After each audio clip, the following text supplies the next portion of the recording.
Hello everyone and welcome back to our channel. We are Millennial Mom. If you don't know who is who, I'm Millennial. This is Mom.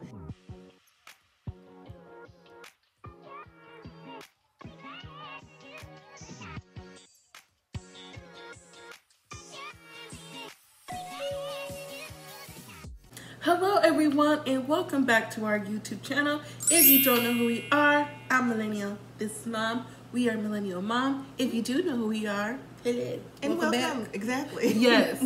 So before we begin, please don't forget to like this video, subscribe if you are liking our content. You can comment on this video because Married at First Sight always has a ton of things to talk about. And subscribe to our membership. Yes, for a small fee, we'll be happy to shout you out and share your special events, occasions, whatever you have going on for a small fee. And there's also looks and inside news with us, Millennial and Mom. Yes. So this is Married at First Sight, season 15, episode 11, Back to Our Future. Now, when I saw that title, I'm like, well, who has the future? Well, because at least 2.5 of them, I just can't see it past the 8 weeks. Well, Millennial or Miguel. Am I Miguel? You are tonight because he surprised me and all the couples surprised me this episode except for one. You know what? I'm going to take that hand back. Miguel didn't surprise me. Every time he was talking, which we'll get into later, I was like, I don't believe him. And then some of the couples did surprise me because they were opening up a little bit more. I'm like, they're being more profound this episode. Well, that's what I mean, being more profound. But he still surprised me with what he said to Lindy, too. No, because I got something for that. Okay.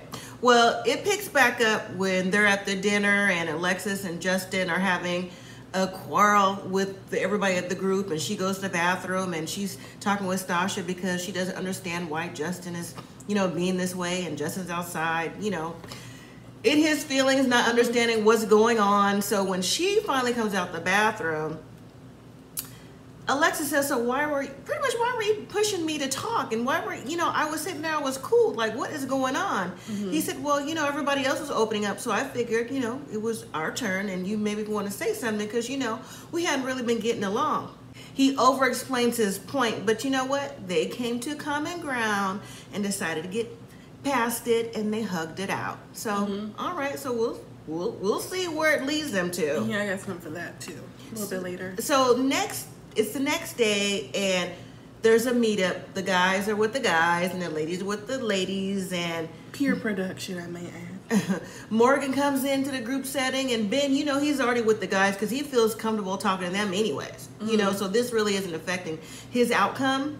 But when Morgan is talking to the ladies, she's talking about how she feels backstabbed and he's going behind her back telling Justin everything. The story we already knew from before, but maybe she's explaining why she didn't come to the dinner. I think that was the point of her telling the story again. Yeah. And then when we see Ben, the guys, I'm not saying the ladies weren't, but the guys seem to be more empathetic and more receptive to what he was saying. I think it's the way that Ben is expressing what has happened, because even Miguel was like, not just Miguel and Mitch were saying, it's okay. Like, who else can you come to when Ben explained that he's gone to Justin and how Morgan feels he backstabbed? They're like, we've gone through this process or going through this process together. So God forbid. You can't talk to anyone. Yeah. Basically. So. Which I was understanding their point, and even, what's his name, Justin was like, I kind of feel like she's being really hard on you and all this other stuff. Yeah, but Justin also said, it's not like he cheated. He was only talking, So, in my view, yes, I can see their point. I can see Ben's point because he does need to talk to somebody. But this is the moment that Ben, in my opinion, and I know a lot of people don't share this opinion, should have took a step back. And if your wife is asking you to, not say anything in particular when it comes to the other people in the group, I don't understand why he can't do that. And I don't understand why, or maybe Ben didn't really express that clearly to them. They can't really see that aspect of it, Yeah. And so when we see Morgan still explaining her case to the ladies, Stasha says, so did he reach out to you or anything? She's like, no, I've only heard radio silence. I'm thinking, well, I'm sure well, I'm guessing, I'm not sure because I'm not there. If he called you, you're probably not answering. Because the way of the whole, you come over and all this other stuff, like, yeah. I doubt if you're answering. So then, I mean, Morgan does come off really strong. So I can see where Ben is kind of reserved in that aspect. But I just feel like maybe he could try a little bit more. But what's the point of trying if someone's not going to be receptive? Right. The walls are up. And did you see on IG their zodiac signs? It seems like a lot of them are a mismatch, pertaining to the people who follow the zodiac. You look up the zodiac signs and be like, are they a match or not? I just thought it was interesting. I saw a lot of Virgos on there and a lot of water signs. So yeah, I can't really see that they're mismatched from their zodiac signs because I didn't really look it up. But I did see that Miguel was a Cancer, which explains why I was attracted to him at first. Because I do like Cancer. Yeah, but I think Lindy is a Gemini, and that I can see. But moving on. According to Miguel. So when I don't know, I forget who brings it up, but they decide for the ladies that they're going to go over to the guys are at Stasha and Nate's house. They're just going to go over there and see what's going on. Here comes Morgan again. Morgan just telling everything like, he shouldn't have talked to Justin. Just the same old merry-go-round. And I really think that the majority of the group, including the ladies, in my opinion, are Team Ben for this. So I think so too. And I think they are Team Ben more so because of how Morgan is coming off to them because she does bring such a strong energy. But listen, Morgan, I'm Team you. Until you start tripping, right? I'm Team you. And also, too, a question came from Nate. And Nate says, Morgan, I can see you came in the room or just an environment like, it seems like you have a pissed off attitude or you're hostile. But Nate goes on to say that, this is not going to be rainbows and sunshine all the time. And, you can't make someone happy if they're not already happy. And then Ben apologizes to Morgan, in the moment, also talking with the guys in front of the ladies too. So it's the next day and Dr. Pepper is visiting all the couples. Now, before you get into each of them specifically, do you feel like Dr. Pepper was helpful with all the couples? Or did you think she didn't really bring too much for them? I have to say, I don't think she was necessarily helpful. I think she was offering suggestions on how they can better their relationships, how they could better express their wants and needs and desires. That what a therapist does suggest? Yes, but I think honestly with the Ben and the Morgan relationship, how since we knew that she was coming this week thanks to them, right? That she would have spent a little bit more time with them in particular. So as Dr. Pepper is visiting Morgan and Ben, before she gets there, it's just all awkward. Did Morgan let herself in with the key or without the key? Doesn't matter. She's in the door. She's there. Right. Okay. So in confessionals, Morgan actually says she wants to work it out with Ben. Even with all the things they've gone through, she wants to work it out because she came in this to be married. I'm like, well, see, now I just thought she was done. Honestly, I feel like she is done, but for a camera's sake, because it's more popularized for TV, I feel like she's gonna say that because her energy that she brings, which reads off the camera, says she's done. Right. So Dr. Pepper asked them, they keep me up to date with what's going on. I'm thinking, who's they? Producers or who? Producers. That's what they're there for. I'm just saying, well, they keep her up to date with what's going on, and she asked Ben what happened. And Ben goes on to say everything that happened. He says that he was over judgmental when it came to the first time on the honeymoon about her being an RN, and then he said he was scared, and the reason why he went to go talk to Justin because he was feeling stressed and just really needed someone to talk to. And it's like we mentioned, they're both in the same process, going through the same thing, so they can help each other. I mean, we've seen this along the way during different seasons, like they talk to each other, right? Because that's Morgan what says they she do. doesn't want them people counseling. She wants a counselor to counsel. Right.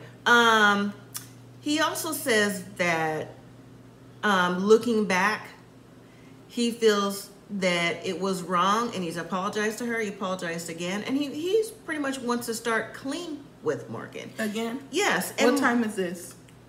What, when it happened? No, what time is this? Is it the second time coming clean? Third time coming clean? It was the second time coming clean. I'm just jumping forward a little bit. And then Morgan says, looking back, she wishes she gave Ben a safer space to talk, and to allow Ben to gain her trust back. And I'm thinking, yeah, well, hindsight is always 20/20. But to me, And what Dr. Pepper didn't necessarily mention is like, well, where are you today?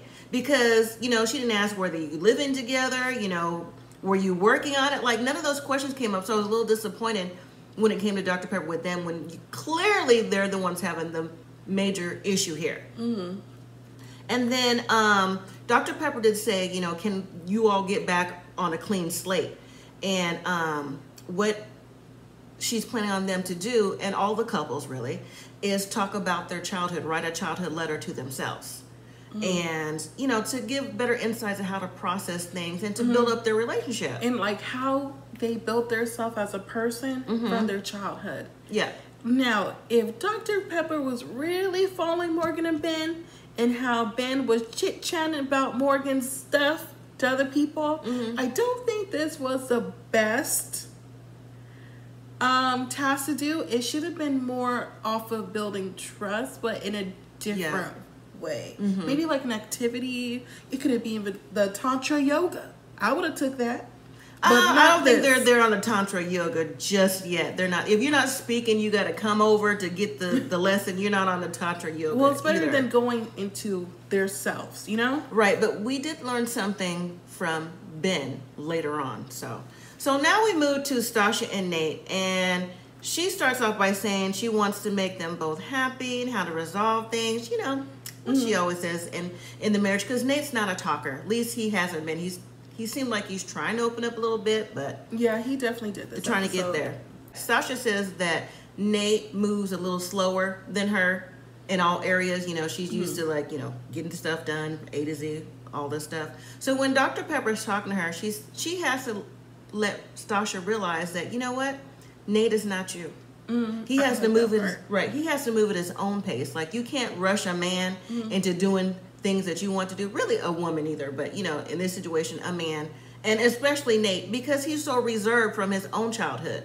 And Dr. Pepper was saying how, you know, he's not used to being in a woman's space, right? You know, because his mom wasn't there, and we learned later on that his dad was divorced from, I guess, the lady that he grew up with, Maria, along the way. So yeah, I just really liked how I feel like Dr. Pepper really like broke it down for Stasha, because not only her mom said it, now Dr. Pepper said it, so now she has two people saying it. Like, you know, you didn't marry you. You can't expect for Nate to give you everything that you want on your timeline. It's gonna happen when it happens. You know, he's here, he's there, and she also wanted them to hold hands and saying, like, when you do this is you guys becoming a team together. Right. You know, when you're angry, you know, try to hold hands so you can be more connected. Because then Dr. Pepper also asked her about their sex life, and they said, yes, they consummated. Now, I was under impression, just in my opinion, that when she found out she was 7, that's when they consummated it. So I think they're back on that level, at least for Stasha anyways. Because she was the one,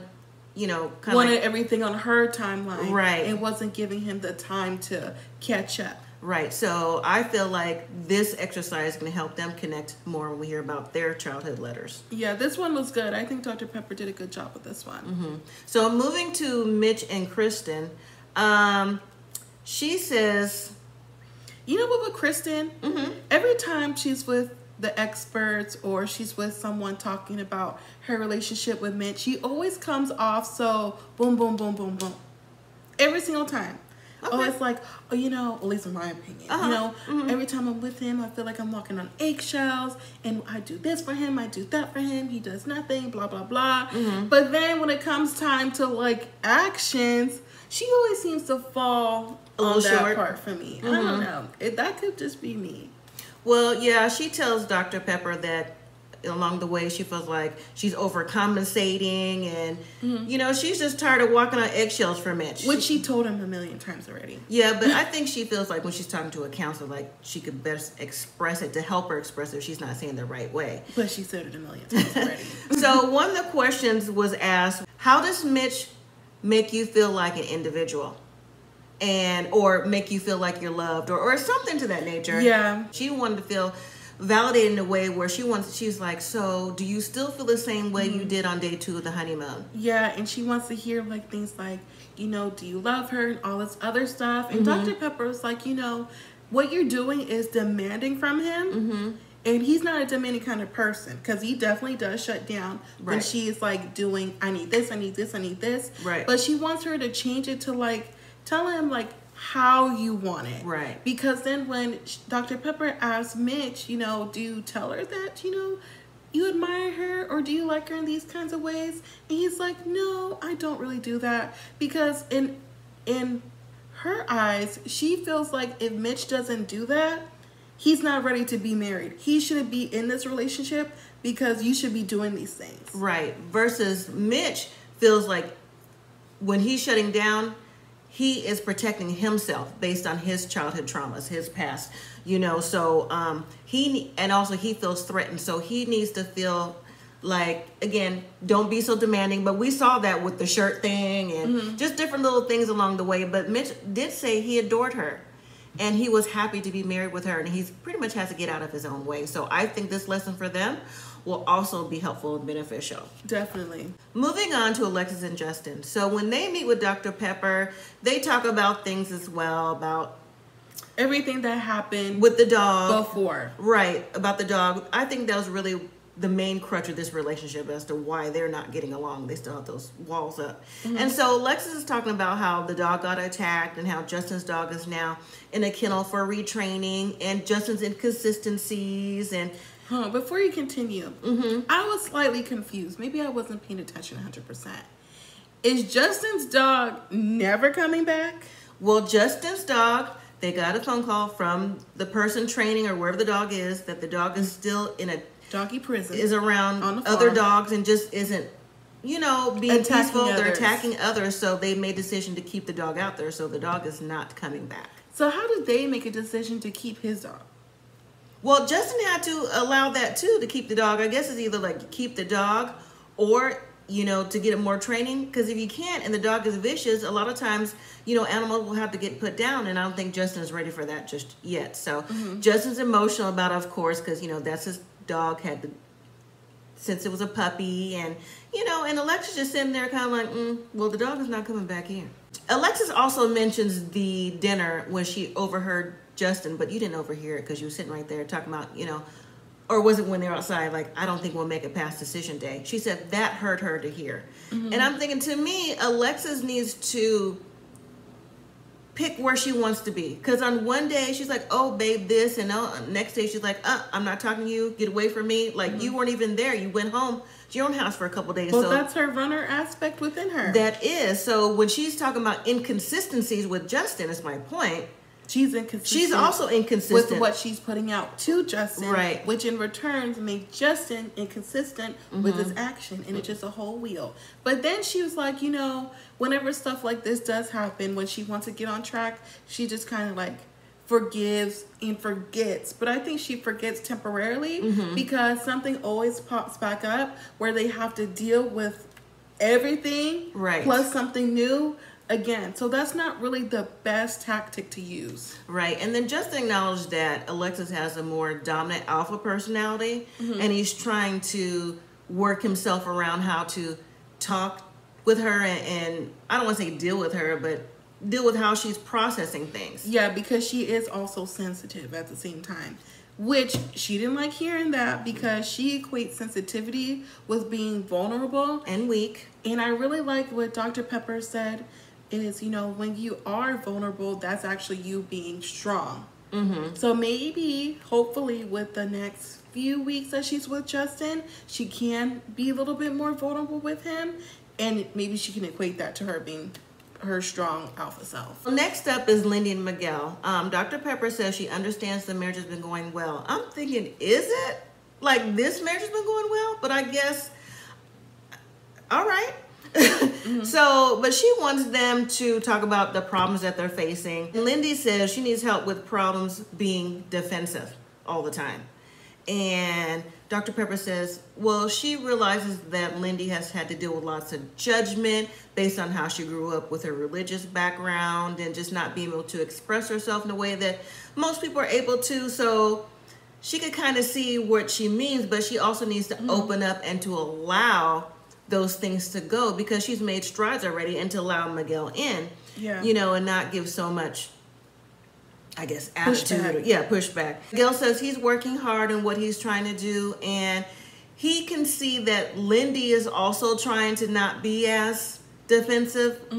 And I'm thinking, okay, if you say so. And then Lindy gave this reference of when she was cooking breakfast, and she may have put in too much spinach, and he's like, or too many eggs, and Miguel was like, oh, you put in too much. He's like, what? I did what? See, Miguel did. I mean, she did say last week to Miguel that he hasn't seen her flip out yet, to buckle up. So I'm like, maybe that was one of the times, like maybe cooking eggs, she was like out there like that. No, but what I do want to touch on, because I just have something that's going to come back to this at the end with Lindy and Miguel. Dr. Pepper asked the both of them, have they ever said that, you know, they love each other? Crickets. We heard nothing. And then eventually they were like, you know, no, we haven't said it. And Dr. Pepper was like, you know, 10 years from now, your aspect of what you feel like love is going to be different what you feel like love is right now. Right.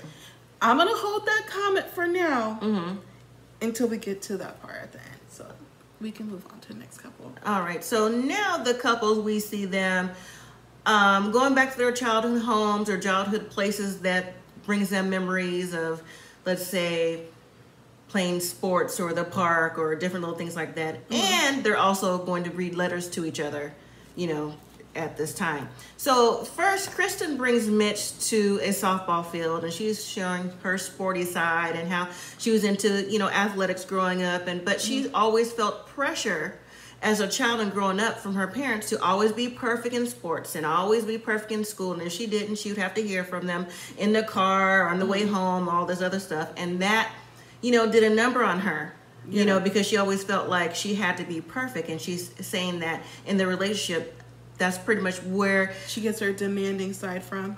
She says it's hard to turn off, and she wants Mitch to let her know if she's pressuring him, you know. If she's being too much, just to let her know. But what I thought was funny about this whole scene was when they were playing sports, and she asked Mitch, have you ever played sports before? He didn't have to say anything because we can tell he never played anything. I was like, oh, before. He's not real sporty. Like, he can't catch a ball. He's all awkward. I thought it was funny. But it looked like they were actually having fun and really connecting. And she was really opening up to her inner self of who she really is. You know? So after their sporting event, they get back home, and Mitch brings out pictures of when he was a child, and then he shows a picture. It looked like him and his brother, they looked like they were really young. We'll say like maybe like 14. No, I'm gonna say in the picture with their mom, they were like little boys. They were probably like maybe 4 and 6 or something. I was thinking of the picture of his dad. No, but he said, I'm looking off of this picture because that was around the time that my mom and dad divorced. And then after that, he tells about a story about living with his dad, him and his brother, and then they went through earthquakes, they went through just all kind of things. And we also learned his dad passed away in 2014. And that, the divorce and his dad passing away and just the different events along his life has led him to be rebellious. Well, that, and two, because he was living with his dad, you know, they had the latchkey system. I'm not too sure what latchkey means, Mom. That means your parents work during the day. When you come home from school, you're in the house by yourself with no babysitter, like that. Well, he said, you know, he was just free to do whatever he want. He was free to go walk to school. He was free to hang out with his friends. So he just basically grew up with no structure. So now in his life, he kind of feels like he has no structure. So now we have Kristen, who's demanding, Mitch, who has no structure. Those are two different types of things going on right there. Yeah, because he's used to being wild and not wild, but carefree to the man he is today. You could tell he's wild, yes. And she's just so structured. So when he is imposed with those kind of demands, you know, he's like, I'm gonna do my own thing, sis. Yeah. But at the end of all that, we see Mitch and Kristen. He takes her to his dad's grave, and he's talking to his dad, saying, like, you would like Kristen. She's spicy and things like that. So I thought that was a nice bonding moment that they had. It was. I feel like they had a good episode. I do, too. And then later on with them, too, they end up at the beach together, and this is where they read their letters to each other. In a little bit of the letter, Kristen says, you know, you put too much on your plate growing up. You kind of grew up too fast. You may want to hold on to your standards, but keep your expectations high. You know, it'll lead you to where you want to be. And then Mitch says, Let's start with the good news first. You will like the person you're going to become. You're not going to be that dragon slayer. And I'm like, that was cute. That was cute. He goes on to say, you know, you'll embrace things. You'll become the man that you are. Sometimes you'll feel isolated, but stick to your guns. You'll get there. And you married a hot chick. You know, so his was nice too. And Mitch became emotional. But I've noticed along the last few episodes, Mitch has been emotional. He's been opening up to his vulnerability, something he's not had, because from that honeymoon, we didn't think that they would even get this far. At all. So definitely kudos to Mitch. Didn't think I would ever say that. So moving to Alexis and Justin, he's showing her the park that he grew up in. We learned that Justin's originally from Alabama. He moved to San Diego. He's been there ever since. He's talking about how he likes to fly kites and different little things. So he used to imagine he was a kite flying in the air too. That's how he used to like zone out. Because I guess Justin didn't feel comfortable, maybe coming from the south to the west, and maybe he didn't fit in as easy. And plus he was taller, probably taller than the other children, stuff like that. And then while he's talking about the kite thing, he's being, you know, all in, you know, all here, all zen. Here go Alexis. Oh my gosh, I didn't think we were talking about kites. I'm so glad you picked that up. I was like, Alexis again? Come on. Yes, it really bothered me. Yes. Because he was so like happy to share about it. And every time he would say something, she would just smile and grin through her teeth, where it looked very sarcastic. Very. And she was like, well, do you still fly kites? Like, how long? Like when was the last time you flew a kite? He was like, you know, 10. And then he was going to say another number. She was like, 10. I'm doing the math. That she would be 23. You know, for her, I guess she felt like it was too old. And if it was 23, so what? That's what he likes to do. And then he was like, you know, okay, maybe like 15 years ago when I was 16. She's like, oh, okay, that's better. But then he was like, well, I do have a kite. She's like, oh, great. I have a good I'm thinking, okay, so when we get to your activity and he has the same energy, you're not going to like that. At all. But anyways, he talks about, you know, growing up with his brother. I think he was talking about the one from the wedding, and how the brother was there for him, and, you know, he would get in trouble. So Justin was kind of, not only was he a loner, but he just didn't fit in. You know, then and his wife didn't, in my opinion, make it any better. Right. So now when it's time for Alexis, she's talking about, oh, well, you know, I was a tomboy and I hope he likes to play basketball. Justin just went with the flow. He's going to do it anyway, because that's the type of guy he is. That's how he comes across. So she's, you know, doing her thing and everything. And when they sit down to look at her picture books, you know, he's like, oh, he was just joking. He's like, oh, you was out there being a scrub. She's like, oh, this scrub could whoop your behind. I'm thinking, see, he was just joking with you. Right.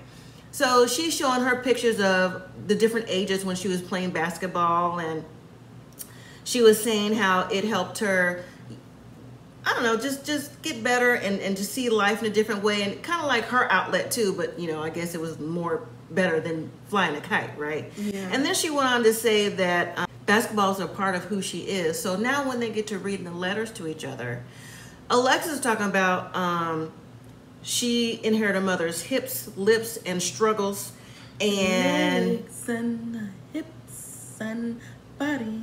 Sorry, it just popped in my head. And she comes from a place where she doesn't want to ask for things, where she didn't want help, but she's trying to break the cycle. You know, just different little things. And I think, honestly, Alexis was talking from a perspective of like maybe a teenager. I don't think she necessarily went like too far back, because I think she's really, her letter to me talked about current events to me. Did you think so? Honestly, I wasn't paying attention to her letter. Well, she said that she wanted to be more softer when she was younger, so now, and, you know, still be strong, and she wants to kind of like break the cycle because she never seen her mom cry, and that's why she doesn't either. I don't know, as soon as she kind of not really shut down Justin, but was being very sarcastic to Justin, I wasn't really trying to tuned out hear anymore, because I'm like, why should I care now? Because you didn't really care about Justin, but that's just how I feel. Later on is Stasha and Nate. So she's talking about her letter to her younger self, and she says things like, don't worry about fitting in, you will stand out, you'll be, you know, on your own, you'll be strong, you'll be, you know, you will challenge authority, not in a bad way. Well, I kind of like how she did her elementary school self, then she did her high school self to the person that she would become today. Right. And she also says you'll be surprised at what you become. I think she did a nice letter too. Honestly, I think she did the best letter of tonight's episode. Really? I thought Nate did the best letter. Okay, well, come to Nate. I mean, they are together. So Nate said to your younger self, you will have a temper. Things will be difficult. At 14, your dad will be divorced. Coming from Europe to the United States, you're going to feel a little bit different. You know, just be you. Don't be secluded. Don't make yourself like an outcast. Just be who you are. Then the next day, we see Nate taking Stasha around his old neighborhood, pointing out where he used to get in trouble at, where he used to throw rocks and bust people's window up. I was like, ooh, rebellious. But then we see Nate's dad walk up, and I was not expecting that at all. And he was saying how, you know, Nate was a good kid, and he explained, you know, exactly what Nate was saying growing up, things like that. But he also said that there was a lot of confrontations that Nate had too in the neighborhood, you know, with just fighting and other little things too. And because Nate, you know, he was just allowed to be outside, so Nate was probably outside carrying on, throwing rock way past the street lights. I want to see a video of Lil Nate and Lil Mitch growing up. I just wanted to see what that looked like. But Nate commended his dad for being, and so did Stasha, for being a single parent. He said, I did what any parent would do. I was there for my kids, and I felt him on that. I've been a single parent a long time myself. I know it's not about me, but hey, I did what I had to do, and y'all did what you had to do too, and that's just what it was. So then we see Stasha and her old neighborhood, and there's surprises with that too. So Stasha pointed out how she had to walk to school and went up this hill to go to elementary or middle school, whatever, and then they swing by her friend from the first grade's house that still lived there with her family, and they welcomed her in with open arms. And I thought that was really nice. They gave really nice stories about Stasha, you know, being there to play volleyball when her mom and or whoever moved out of town. And, you know, the family said they viewed Stasha just like she was their own daughter. So I think Stasha had really good memories to share. Once again, I feel like they had a really great episode. So moving to Lindy and Miguel. You want to take it? No, you can go ahead and do it. So they're at a dance studio, and remember, Lindsay comes from a religious background. She wasn't able to dance or probably listen to music other than secular music, things like that. So she's happy that Miguel is doing this with her, and this is for him to see that she's trying to open up and do other things too. So when they finish dancing, they're sitting down talking, and she's like, Now, I just want to point out. Okay. They're not sitting down at another restaurant. No, they're in the same studio. studio. They're sitting down in the studio. And I was like, how much did production pay that lady to close out her studio for them to dance and have a little makeshift dinner right there? That's the same as the candy shop. But we're not talking about the production. So when they're talking, she's trying to explain this to Mitch again about the dancing and just being more open. Yeah, and I'm sorry to cut you off, Mom. I thought it was very interesting that she said that when they first got married, that was her first time really dancing with someone. You just now hearing that? She said that a long time ago. Yeah, I don't be paying attention that much to some of these people. Yeah, she said that. And she also equated how she didn't really understand how there's so much dancing in the Bible, but yet they couldn't really dance. So once again, another reason why we're finding out she's not really a part of her church life like that. And Miguel, he's pretty much confirmed what she's saying, being very supportive of Miguel. Yeah. I must say. And then we also learned that Miguel asked her about eating, or she said about her eating. She said she's never seen her parents eat pork in front of her. Seafood. Different. She don't eat seafood. None wine. Of that. Nothing. Yeah. So, but in the Bible, in fish and wine and. Okay. Listen, that's what they were doing. But you know what? Once again, for Miguel, gotta give him a little kudos. He was acknowledging the fact of how she uprooted where she was in life and made a better life for himself, which he also did as well. So I like that he's actually, recognizing some goods about Lindy. And then Miguel takes her to, I'm guessing it's a Puerto Rican museum. Yeah, that's what I said. To learn about the history of Puerto Rico. He's looking at the different maps and showing her like different little things on there about, this is this island, that's that island. But Lindy knows a little bit of Spanish, so she kind of knew what he was talking about, like the different beaches and stuff like that. And he's excited to show her where he's from, one day as they go along. But when they're reading the letters to each other, Lindy says she talked about moving out at 14, and she says, to a boarding school. Yeah, to a boarding school. Don't be sad. Like, you didn't have a phone. You felt lonely. You felt isolated. Loneliness and isolation came up a lot with a lot of these individuals reading their letters to their spouses. She says, don't feel sorry for yourself. You need to hold on because, you're going to get to where you need to be one day. And your lifelong friends are exactly who they're supposed to be. And so Miguel more so was talking about in his letter, before even any of that, he was talking to Lindy about how he didn't really feel American here because of skin color. Right. And he didn't really feel Puerto Rican because he did not speak Spanish. The part that stuck out to me the most, what he's like, I'm not going to spoil everything for you, but you are going to find a really hot babe that you love so much. Something along those lines. Yeah. And when I heard him say that, my ears perked up. And it reminded me of what Dr. Pepper said to him and Lindy. About the 10-year thingy? Yeah. So I'm like, now, I'm not going to say he was like persuaded, but did he want to add that in there because he knows that she's looking for him to say, I love you? And he threw that in there just for Lindy? Or does he really feel like he's falling in love? Because I feel like he just kind of threw that in there and was like, maybe down the line I will actually feel the love with her or whoever else. But I don't think he loves her. I'm not fooled by Miguel. Miguel is not going to fool me. Mitch might fool me. Nate might fool me. But Miguel is not going to fool me. Okay. At all. Well, last but not least, we have Ben and Morgan. Now, why did she do him like that? This was a waste of a scene. Why did Morgan do him like that? Morgan, all you had to do was not come by like you've been doing, Morgan. Or come by, and before he even read the letter, before he's like, are you ready? Tell him the reasons why you're not going to read your letter, so you didn't have to hear his letter, and then dip. We also learned, before the letter thing, that Ben has, I think it was now, signed up for therapy. We learned it this episode. That he signed up for therapy to work on getting out his demons. And I thought that was excellent. He signed up for therapy on a show that has therapists. Well, they're clearly not the type of therapist that he needs. Okay. He needs one-on-one maybe true therapy. I'll give you that then. But listen, she came in, she had some paper in her hand, but that don't mean it was something on there. I'll give a little bit something to her. Maybe she was thinking, maybe I'll read it, maybe I won't read it. And then when she was in that moment, it's when she decided not to read it. Well, if you already had your walls up, you weren't reading it. That is also true. So So Ben reads his letter. It's very heartfelt, just very like in tune to himself, and talk about growing up in an Asian household, how there was so much pressure. But this was Lindy the whole time. You talk about it. There's so much pressure to be perfect, and so much pressure to become who you are, but hold steady, hold fast, and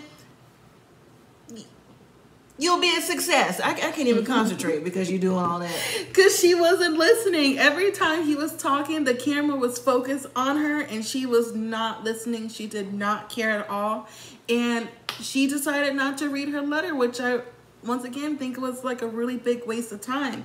Because one aspect, I can see where she's coming from. She doesn't want him to... go tell out Justin. spreading. That's what she said. Yeah, or whoever. He already did it 2 times before. But in another aspect, it's like you shouldn't have him read the letter. And on the aspect of them all, if you are truly wanting to work on your marriage, like you say, and you're truly willing to put into the process, and you told Dr. Pepper that you would, you have to trust in this process. Let it go and read out. You didn't have to read the whole thing. You could just read like a little bit. At least give it a try. And she didn't do any of that. But it was the wrong task for them. And she walked, true it was. So she walked out and she left and went wherever she wanted to go. So that was the end of the episode. More of the story, everybody shouldn't have the same task because everybody has different aspects in the relationship that they need to work on. With that being said, thank you guys for watching this video. Let us know what you guys thought about this episode in the comments down below. Please don't forget to like, comment, subscribe, and join the membership. For a small fee. We'd really appreciate it. Yes. Thank you all again for watching. And as always, live simply, be grateful.